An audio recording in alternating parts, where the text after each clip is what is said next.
Pourquoi ce sont les Peuls qui sont les plus traités d'ethno en Guinée? Moi, c'est la question que je me pose. Ça fait des années que je me pose cette question. Et aujourd'hui, j'aimerais avoir une réponse claire et nette.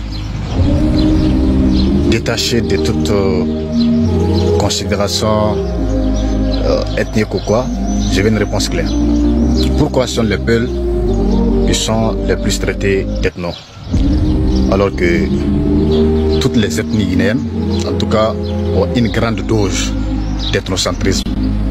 Toutes les ethnies, peut-être excepté les Soussous qui ont une position plus ou moins neutre, mais à part les Soussous, presque toutes les ethnies guinéennes ont une grande dose d'ethnocentrisme. Mais pourquoi seulement ce sont les Peuls qu'on traite d'ethno? En tout cas, en grande partie.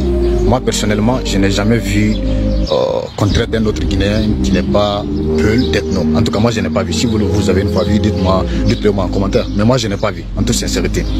Et bien, si c'est un malin qui est au pouvoir, un Peul n'a pas le droit de critiquer. Parce qu'une fois qu'il le critique, bon, on dit que c'est parce que c'est pas son ethnie qui est au pouvoir.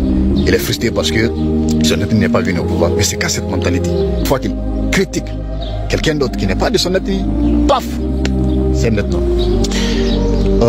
Moi aujourd'hui j'ai décidé de vous dire la vérité. Moi je n'ai pas peur de vous. Si vous voulez insulter moi, traiter moi de tous les noms, moi je m'en fous. Moi je ne suis ni Barga, ni Landouma, ni Peul, ni Ponyanké, ni Gerzé, ni Malinké, ni Djakanké, ni Kissi. D'ailleurs, les 0,01% des Guinéens ne connaissent même pas l'existence de mon ethnie. Donc moi je parle en tant qu'observateur, en tant que Guinéen, patriote, soucié bien sûr de l'avenir d'autres nations. Parce qu'il ne faut pas qu'à chaque fois qu'il y a une situation, on remet encore cette question ethnique sur la table. Parce qu'en Guinée c'est un peu ça, hein? Les Guinéens sont un peu comme ça. Les gens sont tellement faibles d'esprit que lorsqu'ils n'ont pas d'argument, ils n'ont d'autre mot à trouver que l'ethno, frustré ou je ne sais quoi. En tout cas, voici la triste réalité.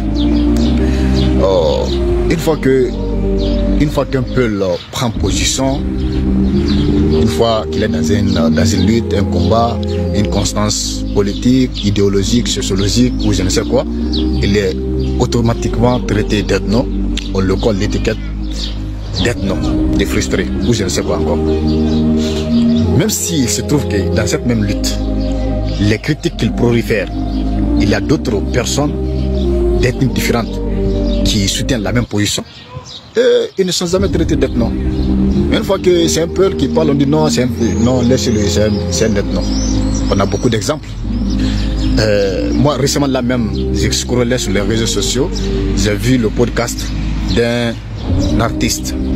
Quel est son nom même? C'est un rappeur là, de la nouvelle génération. Bon, moi, je n'écoute pas la musique, je ne connais pas le nom des artistes. En tout cas, c'est un artiste Peul. Ah, voilà. Striker, le nom c'est Striker. Le gars, le journaliste le demande, on le traite d'ethno parce qu'il chante en pulaar. Est-ce que c'est vrai? Moi, sa réponse m'a beaucoup plu. Il a dit, est-ce qu'un crime de faire la promotion de sa langue? Parce qu'il chante en pulaar et que les artistes de sa génération chantent en français, on le traite d'ethno. Donc, pour ne pas être ethno, il faut chanter en français. Et ça, c'est quelle mentalité ça? Ça, c'est quel complexe d'infériorité? Je pense que c'est les complexés, ceux qui sont complexés, c'est ceux qui pensent que être éveillé, c'est chanter dans une autre langue, notamment la langue française. Et également le cas de Tchono Monenembo. Tchono Monenembo, c'est le plus qualifié d'ethno, de frustré en Guinée, parce qu'il critique le régime de Sékou Touré. Bon, ce n'est pas Tchono Monenembo seulement qui a critiqué le régime de Sékou. Il y a eu beaucoup de Guinéens, des dizaines d'intellectuels guinéens qui ont critiqué le régime de Sékou, qui ne sont pas Peul. Nous avons William Sassine, nous avons Fodouba Keita, nous avons, je ne sais pas, un monsieur Keita, un autre Keita, hein, et voilà, je ne sais pas qui Traoré aussi. Beaucoup de différentes ethnies. Les Camara là, je crois bien. Mais ces gens-là ne sont jamais traités d'ethno. Pourquoi c'est seulement qu'on traite d'ethno? Hein? Alors qu'ils oublient que Tchono Monenembo est une victime du régime de Sékou. Il a quitté en Guinée à l'âge de 22 ans, il a fui la Guinée à l'âge de 22 ans. Donc c'est une victime. Donc on ne veut pas qu'une victime se prononce sur quelque chose. On ne veut pas qu'une victime se plaigne. Hein, on dit que c'est un ethno, alors que tous les autres victimes qui sont prononcées là-dessus, personne n'a jamais été traité d'ethno, sauf Tchadé Nombo. Nous verrons aussi le cas de... Il y a plusieurs cas, hein, nous prenons seulement quelques cas. Nous avons aussi le cas de Diani Alpha. Diani Alpha, c'est un artiste, mais moi je l'ai connu à travers son combat au sein de FNDC. Dans FNDC, il y avait Fonike Mengue, Asiko Kunduno et bien d'autres. Mais pourquoi c'est Diani Alpha seulement qui est traité d'ethno et frustré? Celui-là aussi est traité d'ethno. Parce que voilà, la composition de son parti politique, il n'a que voilà, des cadres peuls. Mais cela n'est pas seulement qu'au sein de l'UFDZ, le parti d'Alpha Condé, hein, le régime d'Alpha Condé, la plupart de ces cadres étaient malinqués.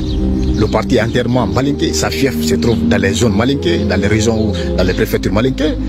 C'est le cas pour tous les partis politiques, en tout cas en Guinée. Les partis sont fondés sur la base ethnique. Mais pourquoi c'est celui d'Alendjalo seulement qu'on traite ethno? En fait, vous savez, nous avons beaucoup d'autres sujets à débattre. La Guinée est un beau pays, riche par sa diversité culturelle, riche à travers ses ressources minières, première réserve mondiale, n'est-ce pas, de bauxite, première réserve de fer. Hein? Voilà, il y a beaucoup d'or, des diamants et beaucoup d'autres choses. Pourquoi ne pas réfléchir sur comment développer la Guinée, faire avancer, faire émerger la Guinée à l'instar des autres pays africains? Mais nous sommes en train toujours de nous attarder sur la question ethnique. Une fois que quelqu'un parle, même si c'est logique ce qu'il dit, même si c'est la vérité, on voit que c'est la vérité, mais comme peut-être celui dont ses critiques visent n'est pas de la même ethnie que lui, on le traite d'ethno, alors que c'est vrai ce qu'il dit. C'est ça le bas blesse en Guinée. Nous ne sommes pas prêts à nous engager dans un débat d'idées. Nous ne sommes pas prêts à conforter des idées. Lorsqu'on n'a pas des idées, on traite les gens d'ethno. Vraiment, il faut qu'on sorte de ça. Encore une fois, je repose la question. Pourquoi ce sont les Peuls seulement qui sont traités d'ethno en Guinée? Pourquoi c'est eux qui sont traités de frustrés? Alors que la plupart, en tout cas la grande majorité des ethnies guinéennes, toutes les ethnies guinéennes, excepté les Soussous qui sont un peu neutres, ont une grande dose d'ethnocentrisme. Moi, je l'ai dit dans mon livre, il n'y a aucune personne en Guinée qui soit née et grandie là-bas sans que ses parents ne le disent, de se méfier de telle ou telle ethnie est comme ça, telle ethnie de ne pas être ami avec eux, de ne pas se marier. Dans toutes les ethnies, il y a des gens qui refusent que leurs enfants se marient avec d'autres ethnies. Dans toutes les ethnies, en tout cas dans la plupart, il y a l'ethnocentrisme partout. Il y a beaucoup de personnes qui évitent, n'est-ce pas, qui refusent de loger d'autres personnes qui ne sont pas de son ethnie. Il y en a beaucoup, ça ne finit même pas.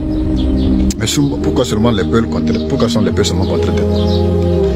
Il faut que les Guinéens sortent dans ça. En fait, c'est trop enfantin, c'est trop ridiculisant, c'est trop insultant, même pour la mémoire de notre nation. Hein? Un peuple aussi digne, qui a su se placer à un moment donné de son histoire au sommet. La Guinée était une référence dans le passé, mais actuellement, c'est l'ethno. Mais c'est pas le problème des Guinéens même. Il faut qu'on sorte de ça.